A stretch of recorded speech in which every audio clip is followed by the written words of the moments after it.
आज ही सब्सक्राइब करें और अपने पसंदीदा शोज का आनंद लें। जागृति शांत हो जाओ। अरे ऐसे घबराने से क्या होगा? तो शांत होने से भी क्या हो जाएगा? इतना इतना करीब थी चाबी के, पर चूक गई। पता नहीं अब कैसे मिलेगी हमें वो चाबी। कौन सी चाबी की बात कर रही हो तुम? सूरज सूरज सूरज कालीकांत ठाकुर ने मिस्टर बहल को किडनैप कर लिया है और उसने ना उन्हें अपने ऑफिस के बेसमेंट में रखा है। उस बेसमेंट का रास्ता उनके ऑफिस से जाता है और उस रास्ते के आगे उन्होंने एक अलमारी रखी और उसकी चाबी भी उनके ही पास है। इसे पता है भैरव बहल के बारे में? आज ही बताया। सही किया बता दिया, वरना अगर मैं कहता कि जो हो रहा है उनके साथ में वो सही हो रहा है तो मुझे विलन समझता है। सूरज मैं मानती हूँ उन्होंने जो किया वो गलत था, लेकिन मैं उन्हें ऐसे मरने नहीं छोड़ सकती। अच्छा, उन्हें मरने नहीं छोड़ सकती, ठीक है, लेकिन ये तो याद कर सकती हो ना कि वो मुझे मारने वाले थे, मुझ पे गन तान दी थी उन्होंने। अरे तू ऐसे बाप पे जिसने जिंदगी भर अपनी बेटी का इस्तेमाल किया है अपने पर्सनल मोटिव के लिए, अपना बदला लेने के लिए। जागृति को मैंने अडॉप्ट ही इसीलिए किया क्योंकि वो चित्ता है। जागृति को अपना हथियार बनाकर तेरे बाप से अपना बदला पूरा करना। बार बार हवेली आ जाते थे कालीकांत ठाकुर को ये बताने के लिए कि तुम ही जग्गू हो। जरा सोचो अगर कालीकांत ठाकुर को ये पता चल जाता तो वो तुम्हें जान से मार देते। जब भैरव बहल को तुम्हारी जान की नहीं पड़ी है तो तुम क्यों इतनी चिंता कर रही हो? तुम क्यों बचाना चाहती हो उन्हें? सूरज वो शायद बदल गए। तो तुम्हारे डैड ने उन्हें किडनैप किया और बार बार ना वो उनसे एक ही सवाल पूछ रहे कि शादी वाले दिन मैं तुम्हारे मंडप में कैसे पहुंची, लेकिन लेकिन लेकिन उन्होंने मुंह नहीं खोला। सूरज उन्होंने कुछ भी नहीं बताया। वो हम दोनों को बचा रहे हैं सूरज। वो पक्का बदल गए। I don't care। मैं बस इतना जानता हूं कि जो इंसान तुम्हारी जान दांव पे लगा सकता है मैं उसकी जान नहीं बचाने वाला। सूरज तुम? What सूरज तुम? All right, fine। तुम दोनों को अगर भैरव बहल को बचाना है तो बचाओ, लेकिन इतना समझ लो कि मैं तुम दोनों के साथ इस मिशन में नहीं हूं। ये मेरा फुल एंड फाइनल है। वो गलत है, बुरे नहीं। मैं ये बात कभी नहीं भूलूंगी कि उन्होंने मेरी जान बचाई है, एक नई जिंदगी दी है मुझे सूरज। अब मेरी बारी है उन्हें मरने से बचाने की और मैं पूरी कोशिश करूंगी, फिर चाहे तुम साथ दो ना दो। आज रात को मैं भैरव महल तक पहुंच के रहूंगी।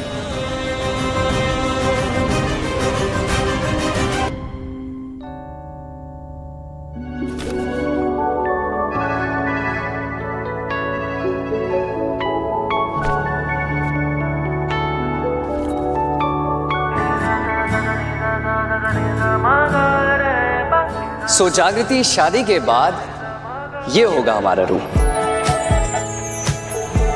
आई होप तुम्हें पसंद आया। वैसे अगर नहीं पसंद आया तो हम इसका इंटीरियर वगैरह चेंज करा सकते हैं तुम्हारे हिसाब से। बहुत प्यारा है, बिल्कुल तुम्हारी तरह, लेकिन एक ना छोटा सा चेंज तो करवाना ही पड़ेगा, कंपलसरी है। वो ना थोड़ी सी जगह बनानी होगी इसके लिए। ये मेरे लिए? तुम्हारे साथ तो यहाँ पे मुझे पूरी दुनिया बसानी है, इसके लिए थैंक यू। अब बस जल्दी से शादी करके हमेशा हमेशा के लिए मेरी हो जाओ, ओके? मतलब सोचती हूँ, बताती हूँ। सोचती हूँ, बताती हूँ। हाँ। अगर जागृति अपने डैड को माफ कर सकती है तो मुझे भी तो कर ही सकती है ना?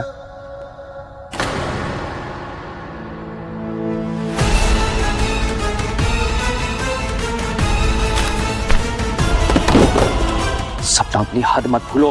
तुम भी हमारा रिश्ता मत भूलो। शादी चाहे जैसे भी हुई हो आकाश, पर हुई है। मैं वाइफ हूं तुम्हारी, और दुनिया की कोई भी वाइफ ये टॉलरेट नहीं करेगी कि उसका पति अपनी एक्स की यादों में खोया रहे, और खास करके जब वही एक्स उसकी भाभी भी हो। भाभी है, लेकिन रहेगी नहीं। ठीक वैसे ही जैसे तुम मेरी अभी बीवी हो, लेकिन रहोगी नहीं। कुछ ही दिन में सूरज जागृति को डिवोर्स दे देगा, और मैं तुम्हें। फिर तुम रहोगी मेरी एक्स, और जागृति बनेगी मेरी लाइफ पार्टनर। ओ, लगता है सपनों की दुनिया से बाहर नहीं आ पा रहे हो, पर ठीक है, तुम्हारे लिए इतना कुछ किया है तो ये भी सही, मैं लेकर आती हूँ। जागृति को इतने टाइम डेट करने के बाद भी तुम उसके बारे में ये नहीं समझ पाए कि वो रिश्तों की कितनी वैल्यू करती है। वो सूरज से भले ही प्यार नहीं करती हो, बट अब क्योंकि वो उसकी वाइफ है, वो उसे नहीं छोड़ेगी। जागृति सूरज को डिवोर्स नहीं देगी। वाह,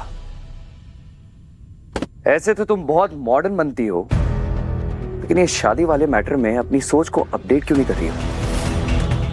सूरज और जागृति की शादी भले ही हो रखी हो, लेकिन जागृति आज भी सिर्फ और सिर्फ मुझसे प्यार करती है। अच्छा, ठीक है, अगर ऐसा है तो जाओ और जागृति से पूछो कि क्या उसने भी तुम्हारे दिए हुए गिफ्ट इतने संभाल के रखे हैं, या फिर फेंक दिए।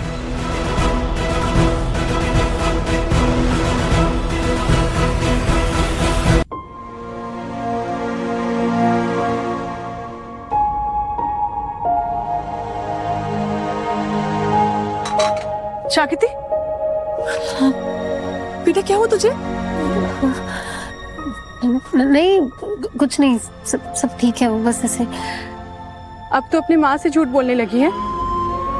मेरी परेशानियों का हल तो झट से निकाल देती है, तो क्या तेरी परेशानी जानने का मुझे कोई हक नहीं है? नहीं नहीं नहीं, ऐसी कोई बात नहीं है। मैं परेशान नहीं हूँ, ये बस ऐसी। अगर ठीक होती ना तो तेरे चेहरे पे ही उदासी नहीं मंडराती। अब तो देख ले, तू जब तक नहीं बताएगी ना कि बात क्या है, मैं यहाँ से नहीं हिलूंगी, चाहे कुछ भी हो जाए। बताती हूँ, अब प्लीज नाराज मत होइए। तू बोल ना। वो क्या कर लेना, मेरे पापा को किडनैप करके तहखाने में रखा है। क्या? ठाकुर साहब ने समधी जी को तहखाने में बंद किया है? और ना, उन्होंने धमकी दी है, वो उन्हें 24 घंटे में मार डालेंगे। मैंने ना सूरज से हेल्प मांगी थी, पर वो ना मेरे पापा से नाराज है, तो उसने मना कर दिया। मुझे समझ ही नहीं आ रहा मैं क्या करूं। मैं अपने पापा को ऐसे मरने के लिए नहीं छोड़ सकती ना।